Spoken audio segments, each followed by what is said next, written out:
John Domen, milieu de terrain de l'équipe nationale de hockey, est en test dans les laboratoires de l'hôpital Erasme.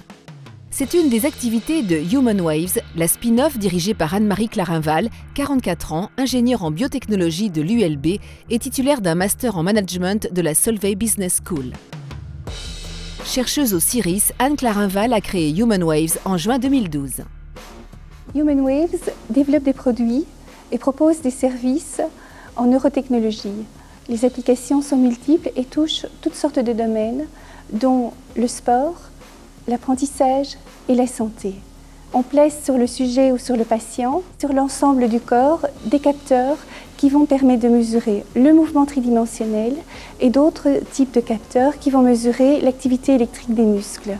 L'objectif de tous ces capteurs, c'est soit pour des sportifs de haut niveau, de mesurer quelles sont leurs stratégies neuromotrices gagnantes, quels sont les risques de blessures musculaires, risques de mesures articulaires.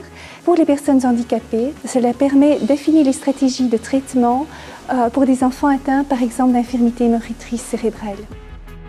Le Grand Prix Wallon de l'entrepreneuriat est l'occasion d'accroître la visibilité de l'entreprise et de démontrer que la recherche fondamentale en neurotechnologie peut déboucher sur des applications.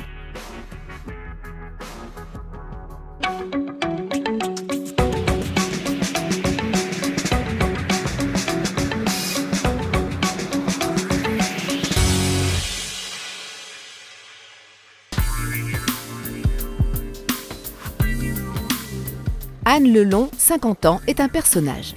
Joueuse de volley-ball de haut niveau en Belgique, à Wervik, puis en France à Lille, c'est une compétitrice née.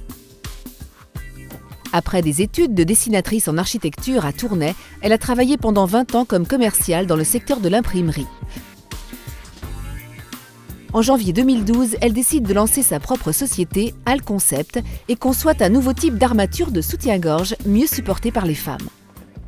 Ma société innove dans le secteur de la lingerie. Actuellement, la société a sorti un premier produit innovant breveté qui remplace l'armature métallique des soutiens-gorge. Car suite à une étude de marché, une femme sur 3 subit cet inconfort. L'armature a été finalisée, testée à l'aveugle et les résultats étaient très concluants. L'avantage de ce produit, c'est qu'il peut s'intégrer dans toutes les marques actuellement sur le marché. Bénéficiant des bourses de préactivité de 12 500 € de l'ASE, puis de 40 000 € de Boost Up, Anne Lelon a déposé un brevet international et mené à bien son projet qui est aujourd'hui en phase de finalisation. Participer au Grand Prix cadre bien avec son caractère volontaire et déterminé pour arriver à ses objectifs. Avoir une reconnaissance par rapport à cet esprit de compétition que j'ai depuis le début et d'arriver à concrétiser son rêve, de créer sa propre entreprise et de réussir, d'avoir un succès sur le marché.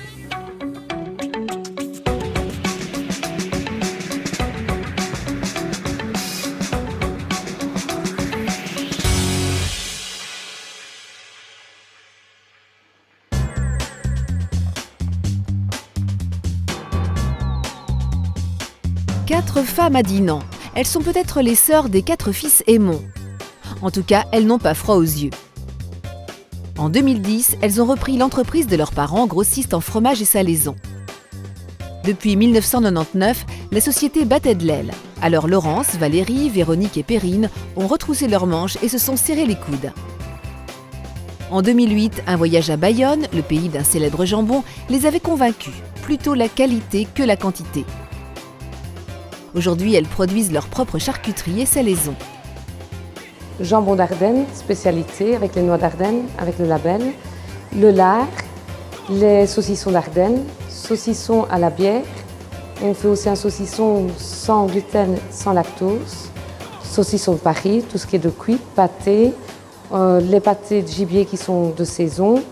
La clientèle, ça va du restaurateur, magasin, boucherie, hôtel, pour le petit déjeuner, souper, les grossistes. Et on voyage de Dinan jusqu'à Bruxelles, marche, en Famenne, en Surlès. Les 4 sœurs sont complémentaires. Avec l'aide d'un de leurs beaux-frères, elles couvrent l'ensemble des activités. Fabrication, commercialisation, livraison et comptabilité. Laurence, Valérie, Véronique et Perrine Beguin se sont inscrites au Grand Prix Wallon de l'entrepreneuriat sur le conseil du bureau de la province de Namur, convaincues de leur savoir-faire.